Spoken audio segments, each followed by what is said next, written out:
Let's go ahead and turn our Bibles today to John chapter 15. John 15. We want to welcome everyone today. It's just good, really good to be together. I hope we get some sunshine this afternoon. But nevertheless, hopefully you coming in together, seeing some familiar faces, some new people. We will invigorate one another with sunshine. Amen. All right, that's what it's all about. If you're visiting with us, we welcome you. If you're here from out of town or if this is one of your first times coming, we are glad that you're here. We want to get to know you. As is custom, we will have teas and coffees afterward. We want to talk, get to know you. We want you to come back. Even if you live miles and miles away, just come on back. Just fly in for a Sunday service because you love us so much. We want you to come back. As a church in Edinburgh, we aspire to regenerate life and community. And so you're going to hear that word quite a bit. Regenerate. That's our goal. That's what we want to be. That's this church at its very best. Let's go ahead and dive in today's lesson. We're going to see how God makes things regenerate. John chapter 15. This is Jesus speaking. Let's go ahead and start in verse 1. Jesus says, "I am the true grapevine, and my Father is the gardener. He cuts off every branch of mine that doesn't produce fruit, and he prunes the branches that do bear fruit, so they will produce even more." Verse 3. "You have already been pruned and purified by the message I have given you.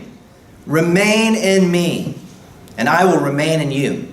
For a branch cannot produce fruit if it is severed from the vine, and you cannot be fruitful unless you remain in me." Verse 5. "Yes, I am the vine. You are the branches. Those who remain in me, and I in them, will produce much fruit. For apart from me, you can do nothing. Anyone who does not remain in me is thrown away like a useless branch and withers. Such branches are gathered into a pile to be burned. But if you remain in me, and my words remain in you, you may ask for anything you want, and it will be granted. When you produce much fruit, you are my true disciples, and this brings great glory to my Father. I have loved you even as the Father has loved me. Remain in my love. When you obey my commandments, you remain in my love, just as I obey my Father's commandments and remain in his love. I have told you these things so that you will be filled with joy. Yes, your joy will overflow. This is my commandment. Love each other in the same way I have loved you. There's no greater love than to lay down one's life for one's friends. You are my friends if you do what I command. I no longer call you slaves because a master does not confide in his slaves. Now you are my friends. And since I have told you everything the Father has told me, you did not choose me. I chose you. I appointed you to go and produce lasting fruit, so that the Father will give you whatever you ask for using my name. This is my command. Love each other." John chapter 15. The context here, it's Passover week, and if you were with us last week, this is just probably a few days after John chapter 12, which we looked at last week.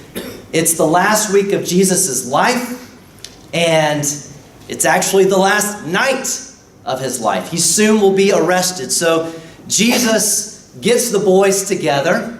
They've spent 3 years together, the better parts of 3 years. They're good friends.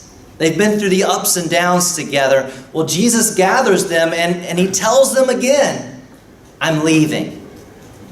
I'm going to take care of you. You're going to be great. You're going to be even better after I'm gone, believe it or not, but I have to go.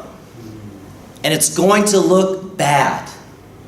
I'm going to be crucified, but I will rise again." So he gets them together and he needs to comfort them. And he's been saying a lot of things to really bring the boys to a more optimistic tone and be able to face what's ahead with great hope. It's not working so far. They need more and more. And that's to the benefit of us as we get to read this much, much later. This teaching here is designed to give reassurance, to give comfort, to give joy. That's what this is. So we have a metaphor. And we're going to spend at least the next 2 weeks breaking down this metaphor. We're going to dive into the deep waters of what all this means and see what we can discover over the next couple of weeks. We have a grapevine, we have a gardener, we have branches, and we have fruit. 4 very vital components in this metaphor that we need to cover and better understand, because I think you want to be reassured today. Amen. I think you want to have hope. Amen. I think you want to know, how can my life regenerate? How can I help others to regenerate? How can I bring this to this community? We can get this right here from Jesus. Amen. So today, we're going to focus on the gardener. Okay. We'll touch on the vine some. It's hard to avoid not talking about all 4. They all blend in together. But I really want to focus today on the role of the gardener. I'll send you an email later today. I'm going to give you all kinds of resources in a folder. You can study this. You can go out into the middle of the ocean and get so deep. If you want to get comfort and get into the arms of Jesus. That's what this is all about. So we're going to look at the gardener. But first, I have to say, okay, verse 1. Jesus says, I am the true vine. And you can see here a lot of good things are happening in this plant, this big tree. The vine is significant, isn't it? And Jesus says here, I am the vine. This is the last of his many I am statements that he said in the Gospel of John. And this one is very profound. It comes with force. And Israel, or any Jewish man or woman, would have understood that when he said this. So when he said this to his boys, to the 12 disciples, actually 11 at this time, when he says this, and he says, I am the true vine, this is very significant. Now think about it. For Scotland, our official animal, albeit not really an animal, we're into the unicorn. So when you see unicorn, Scotland, or thistle, if you will, we can go that route. That actually exists, but you know they work together. Thistle, unicorn, synonymous with Scotland. In the States, it's the bald eagle. So when you see that bald eagle flying, it's freedom. It's the United States of America. So for the Jews, it's the vine. In the first century, they even had minted coins with a vine on them. It's a teaching all throughout the Old Testament, specifically in Psalm 80, where we get this real story of what happened, but it's told metaphorically of God takes this vine that's dying out of Egypt, and he places the vine in the promised land. And there's great hope for this vine. But it disappoints. It has times of growth, but then the growth is not good. It goes in the wrong direction. There are wild grapes, and it just does not go well. But the vine is synonymous with Israel. So here comes Jesus, and he says, I am the true vine. I am the vine. I am everything this vine is meant to be. I'm the fulfillment of this vine. I'm the vine that finally brings forth the fruit, and this is going to be good fruit, delicious fruit, and it's going to last. Jesus is the vine. More on that next week. Next, Jesus says in verse 1, my Father is the gardener. The Father is the gardener. The church is not the gardener. The Father is the gardener. Here's the role of the gardener. The gardener cares for this vine. It cares for the growth of the vine and its branches. The Father has authority over this vine and its branches.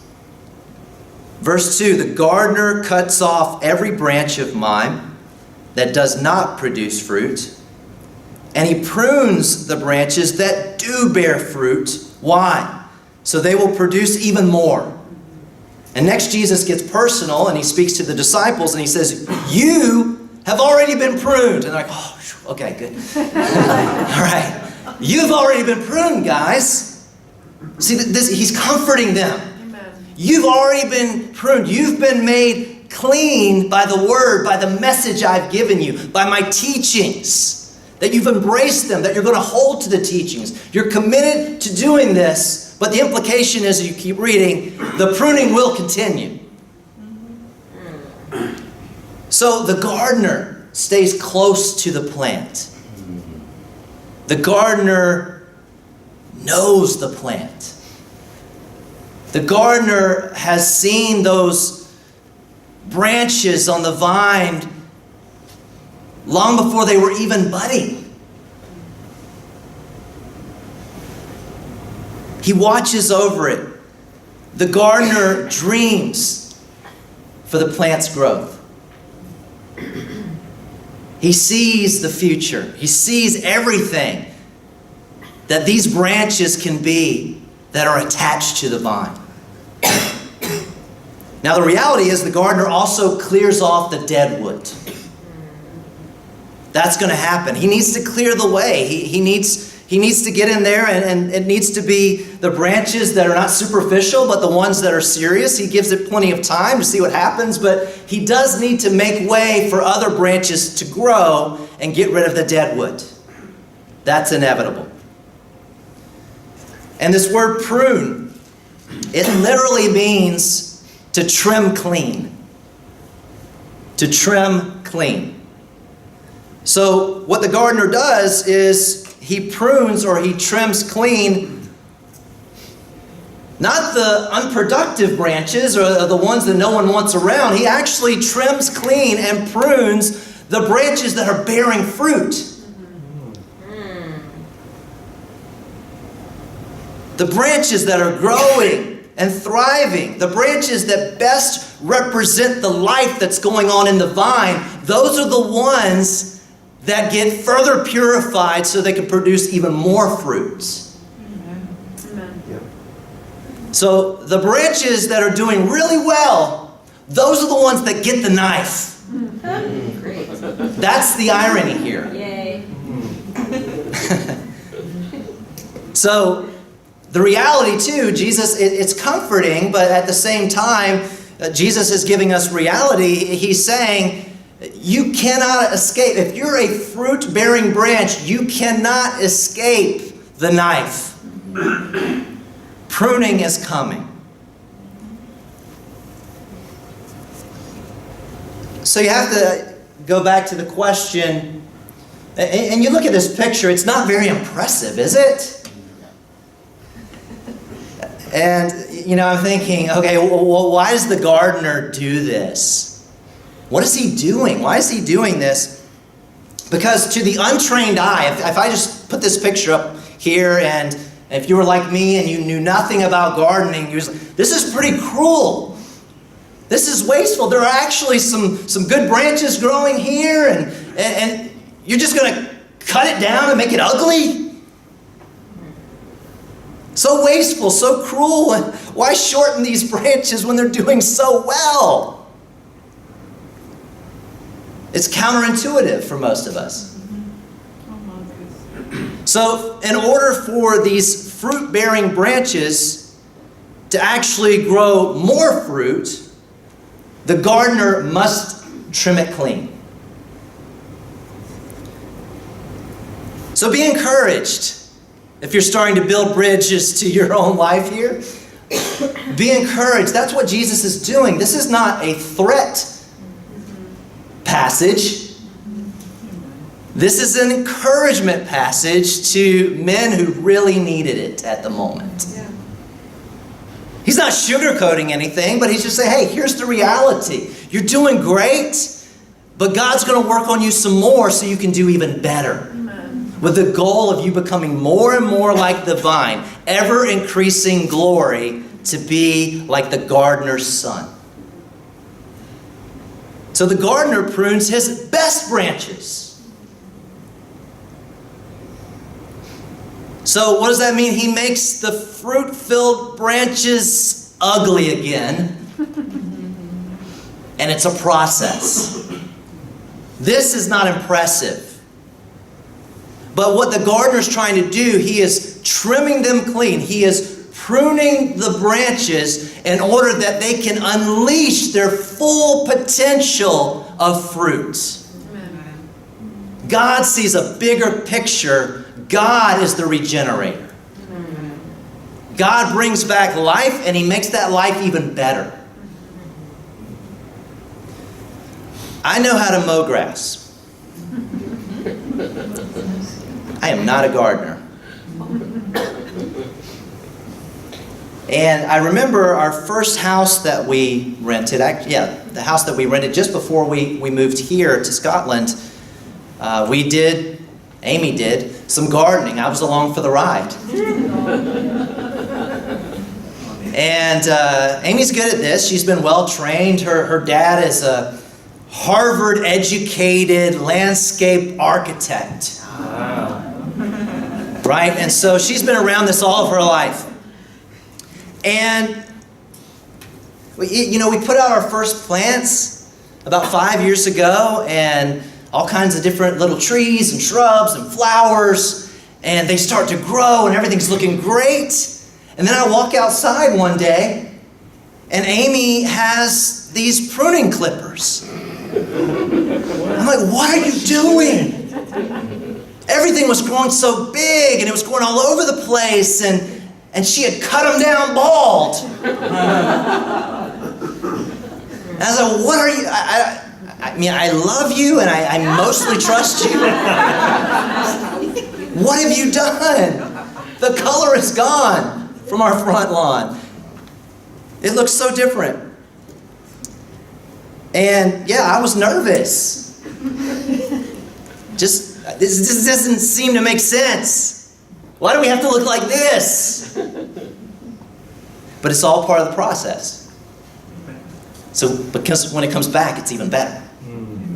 It's even more productive, more fruitful.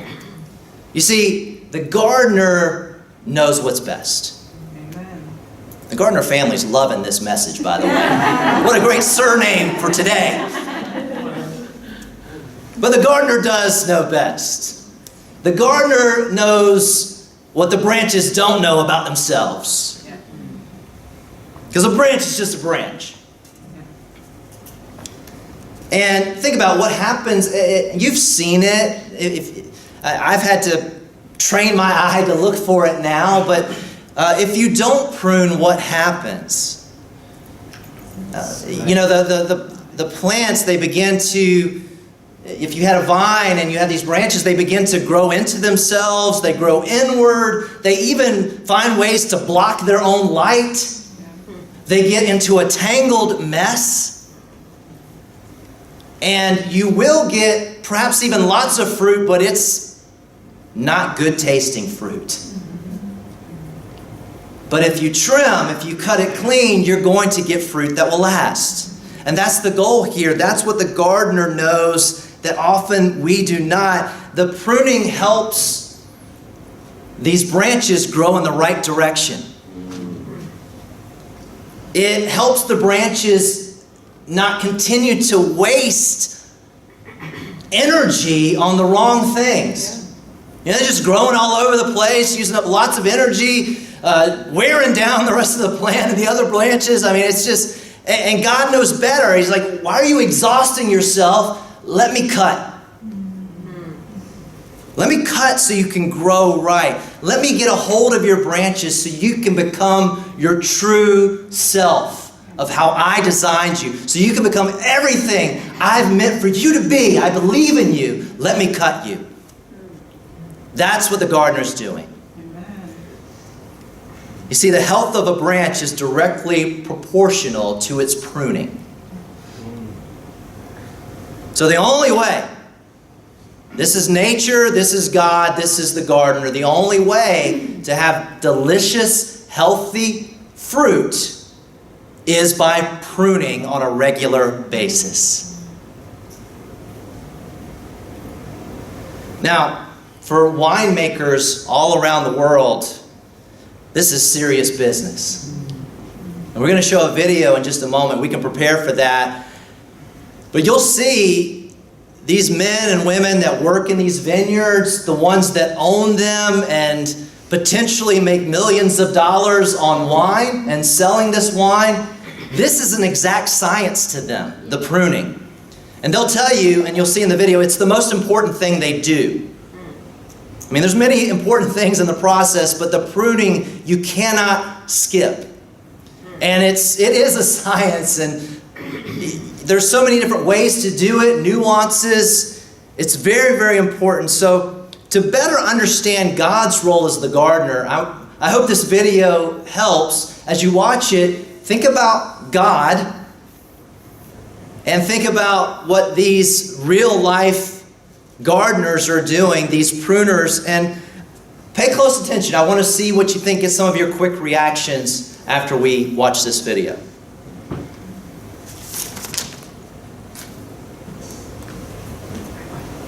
Aha.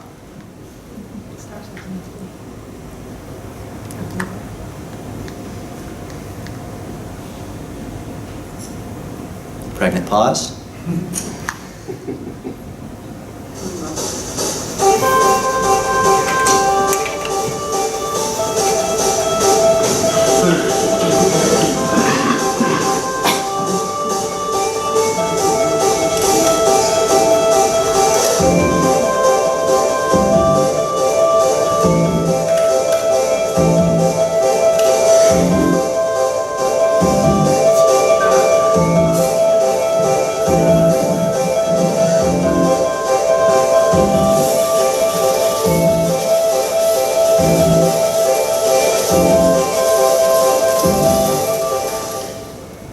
First of all, grapes of any crop that we grow probably is pruned more extensively and more aggressively than anything else you can think of. If you know how to do it properly, grape will become very, very productive. If you don't do enough, it simply grows into a jungle and the plant is never as productive.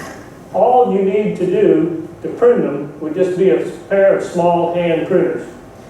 If you haven't been aggressive in the last several years, you might need a pair of hand loppers. Pruning is a major wintertime activity for us. That's what we spend about 4 to 4.5, 5 months of the year doing, starting usually about mid-November.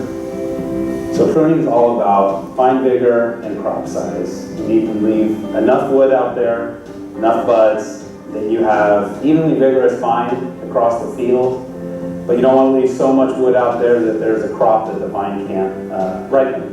So it's all about finding that perfect balance. The only way to really accomplish that is to spend time year after year farming the same fields. We're really lucky that we've been farming up here since the 40s. So we have a good idea of what we expect and what we can expect, how many buds we need to leave out there in order to accomplish that properly. So you can see all the wood behind me that's long, 2.5, 3 foot canes. We're going to take those down to 2 bud spurs. Each one of those buds should have 2 clusters. 1 shoot, 2 clusters in each bud. I would say it takes about 1 guy per 12 to 15 acres to prune and manipulate and handle your vineyards through the course of the year. In this activity, pruning, it has to be done by hand. You can pre-prune with the machine, but when you get down to the specifics of how many spurs you're leaving and how long the shoots are, there's no machine right now that can get into a field and analyze every position. So pruning, like winemaking, has a lot of science behind it, but also is a complete art.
So there's the process of pruning. Then comes the fruit. They enjoy it, they celebrate it, and then the process starts all over again. Yeah. And that's how it works. Quick thoughts, just one sentence or less, preferably, of what stood out to you and what you learned there about the gardener. Mike? Brutal. Brutal, yes. In what way? They took pretty much everything off, so it looked dead. Yeah, it looks dead. It's ugly. It looks, well, this looks nothing like the prior slide I just showed to you. Anna? Spend an awful lot of time in the year, like 4 to 5 months or 5 to 6 months. Yeah. That really surprised me. I said it's good to open it. Yeah, a significant portion of the year is dedicated to the pruning in order for the harvest to come. Tina? Out of all the crops, he said that the vines are the most aggressively pruned. So, translating that to us, as God's favorites, as it were, we get the knife the most. Yeah, that's right. That's right. Jesus chose to use the grapevine instead of any other fruit. He chose the most aggressive one. Lee? Yeah, if you don't prune it, it goes wild and it just takes over. Yeah, it just takes over. It goes wild. Yep. They have to do it by hand. They can't make a machine do it. So it actually has to be personal. Yeah, it takes someone being very close, examining it. You can't give this duty to a system or a machine. You just can't plug it in and make it happen. It happens with an individual gardener and individual care. Yeah. They also said something about if you left the vines long, they wouldn't be strong enough to carry what would then grow on them, which is part of why they would fail. So it makes them stronger by letting them regrow from a short stub. Yeah, great point. Allie? I just think the contrast, the process itself is aggressive, but the result is so beautiful that you saw at the end. It's just quite incredible. Yeah, it's worth it in the end. Yeah. I was going to say there is no end. Like, Oh, yeah? when it continues to go and you keep growing, so you may grow fruit, but you're not finished. Like, there's another year of fruit, there's another year of fruit. It's all life continuing. It just keeps happening. It keeps happening. I did bring some tools today.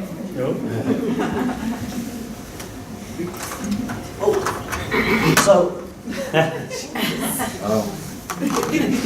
I think the pruner, the gardener, would much rather start with hand pruners. And I think the branches would most appreciate these being used on them.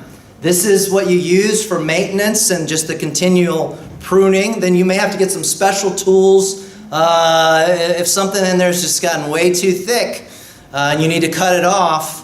You may have to saw a bit. And then last but not least, courtesy of Mike Poole, this has to be made in Scotland, I'm sure. Yeah, this is a professional pruning. This looks like what the man described in the video. If we let the pruning get away from us and resist it too long, then it's going to hurt even more to come in there and use this. All right. All of a sudden feel like William Wallace. But let's read this again, verse 1. I am the true grapevine, and my Father is the gardener. He cuts off every branch of mine that doesn't bear fruit, and he prunes the branches that do bear fruit, so they will produce even more. Then he tells the disciples, you have already been pruned and purified by the message I have given you. So the vine tells the branches here. Jesus tells his disciples, all right, you've already been pruned. I've made you clean. And the translation for us today, if you've made Jesus the Lord of your life, we're not talking about perfection. We're talking about it's happening on a regular basis that Jesus is your Lord. If you made Jesus the Lord of your life and in faith repented and been baptized, Jesus is speaking to you as well. I have made you clean. Amen. You've already been pruned. Everyone who's made that decision in this room, you have fruit in your life. More on that next week, what that fruit necessarily could be or is. It's a phenomenal thought. But if you've made Jesus Lord of your life, you're clean. You are clean. And He's comforting us here today if that applies to us. He says, you've taken up your cross. You've decided to follow me. You've made that decision. But expect more pruning. I expect more from you. I'm going to see great things from you. Your best days as a Christian are in front of you. Yeah. More fruit is on the way, so get ready because more pruning is on the way. I love you, and that's why this is going to happen. I love you too much to let this end now. Yeah. Jesus says the gardener knows you can bear more fruit. The gardener knows your immense potential. The gardener has a vision for you to regenerate. Amen. And I love hearing the metaphor. It really teaches us many things about the Father, about God, using this metaphor of a gardener. First of all, God, the gardener, has unlimited patience. He is patient. Any good farmer has the patience of Job. A farmer is ready to wait out the different seasons for growth and look, okay, the weather and they've been there. They know this is a much bigger process, and that's God. God sees your life and He has unlimited patience with you. If you're not yet a Christian, He's cheering you on. He's bringing you in. He wants to do anything He can to get you connected to the vine. And God have mercy, and He does. He is patient, waiting for you, seemingly unlimited patience. But eventually the branches of the people that go at it alone, time does run out. And those branches are thrown in the fire, and God wants that for no one. He wants to see all the branches grow on His vine. He has a vision for it. I think secondly, the gardener, he wants an intimate relationship with his branches. He's close to the branches. He comes close. God the Father desires to cultivate a relationship of love with you. He wants that to grow. He wants it to be so much further along than when you first met and you first fell in love. He sees a bigger picture. He wants that relationship to keep growing. And during the times that are most intense in your life, those times of intense pruning, during those pruning seasons that seem cruel and wasteful, God is close. Those pruning seasons that hurt, it's conflict with people you love. It's failure. It's hurt in relationship. It's disappointment in a career or worry over money. It's crushing challenges to your health. It's wanting so much. You've invested so much in this church in Edinburgh. And it's like, man, when is the pruning going to stop? We want to grow collectively. We want to grow in number. Oh, where is God? And the reality is, He's right here with us. Unexplained tragedy and death. The list goes on and on. But here's what we learn about these times of pruning that, again, can seem wasteful, cruel.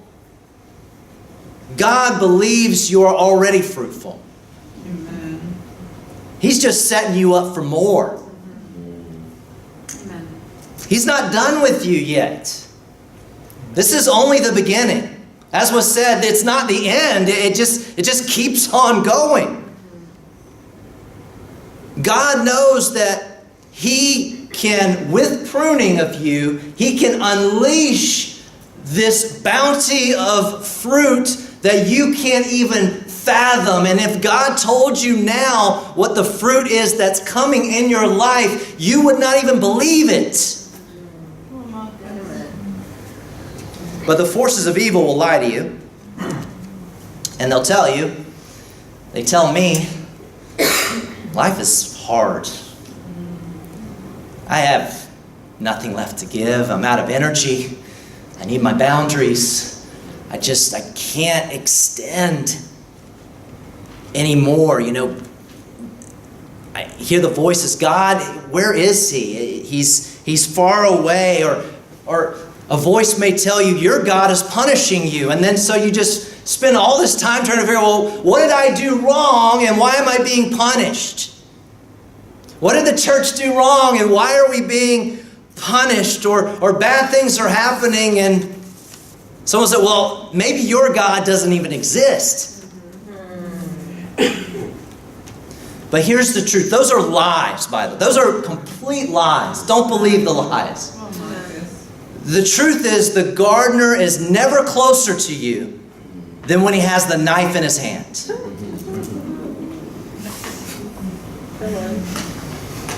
The gardener is never closer to you than when he's right here with you with the knife in his hand. Do you trust him? God's hand is never closer to you than when He prunes your section of the vine. Pruning is an intimate process. God comes close. It's a labor of love for the gardener. And don't make a mistake about this one. The Father's purpose is love. Vision for you. Excitement for you. You are God's children. And even though the procedure is painful, even though we may not understand, the Father disciplines those He truly loves.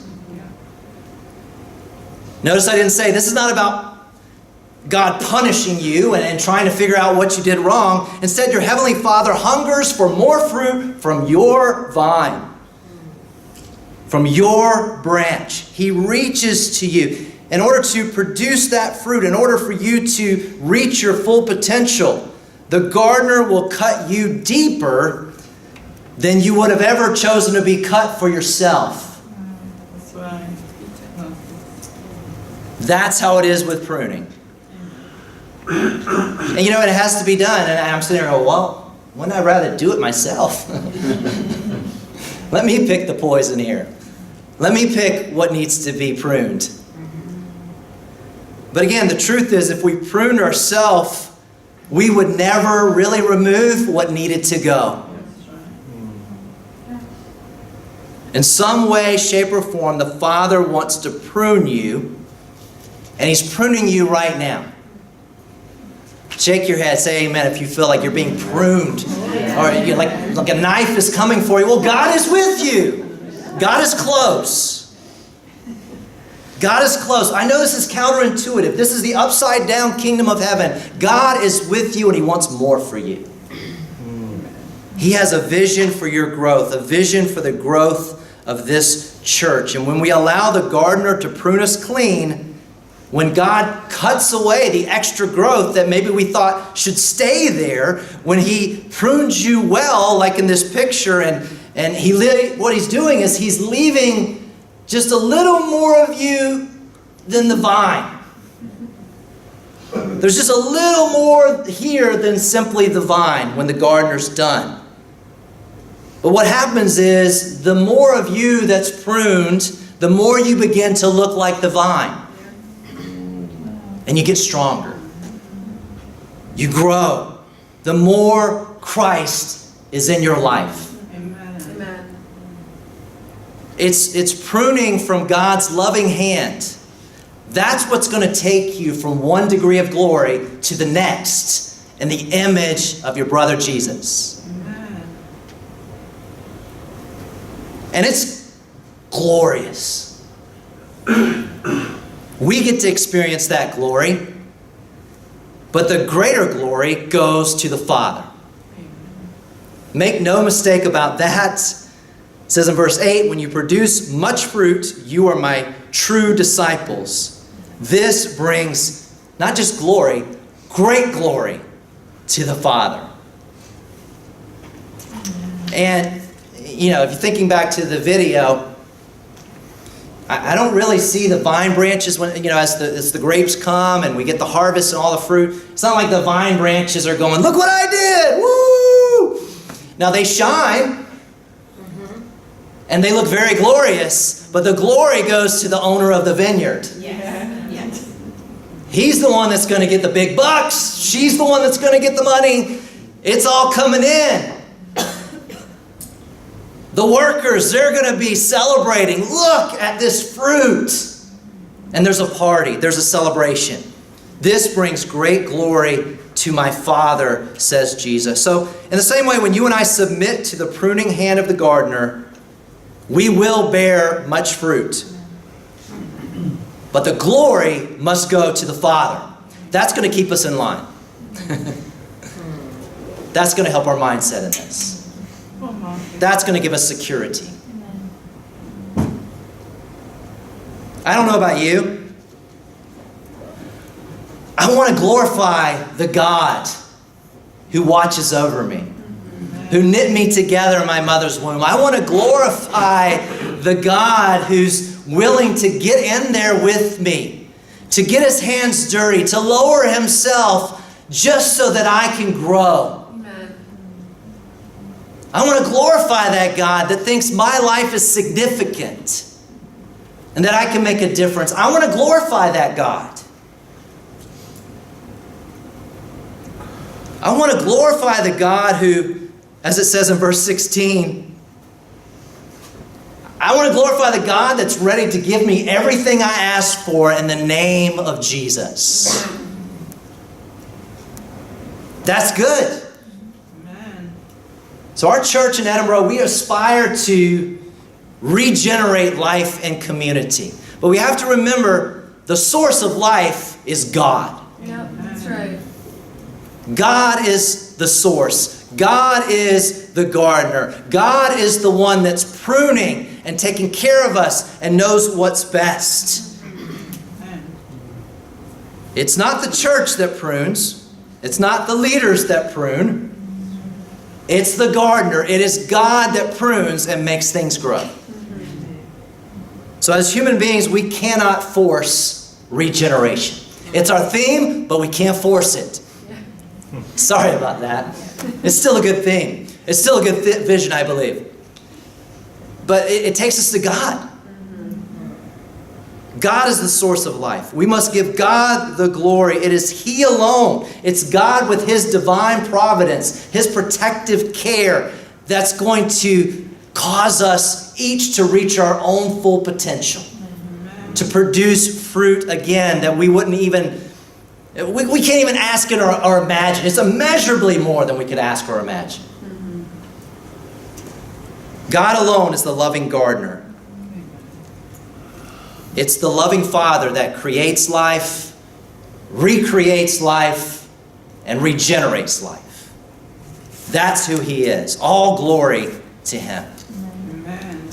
So in a few moments, we're going to symbolically take time here, as we do each week, to make sure we don't forget Jesus. We don't forget the vine, the source. Communion, this word infers community. So it's something we do together. We remember the source of our life, the vine. We do it together, and that's extremely special and significant to be able to do this. The true vine that brings us life, we get to remember that at this time. Now, numerous times in John 15, Jesus appeals to his disciples. You'll see Jesus says, "Remain in me." He says it repeatedly, "Remain in me." Or "Abide in me." Abide in me. And next week we're going to discover in greater detail, I hope, what Jesus means by this and what does it mean for us to abide in him. But in short, the vine tells the branches. Jesus reassures his disciples, you're already clean. Amen. You're purified. Your life is making a difference. That's what Jesus is telling you today. When he says, remain in me, he's reassuring you, abide in me. You're clean. Your life is making a difference. Buckle your seatbelts because the best is yet to come. Amen. Abide in me. Jesus tells us, I want to care for you. I do care for you. Let me care for you. I'm here for you. I'm attached to you during your pruning. Stick around for the pruning. I'm right here with you. Abide with me. He says, I feel the pain too. Abide with me. Jesus appeals to us. Believe in me. Trust in me. Continue to give your life to me. I will take care of you. I love you. Place your burdens on me. Lean on me. Drink from me. Eat from me.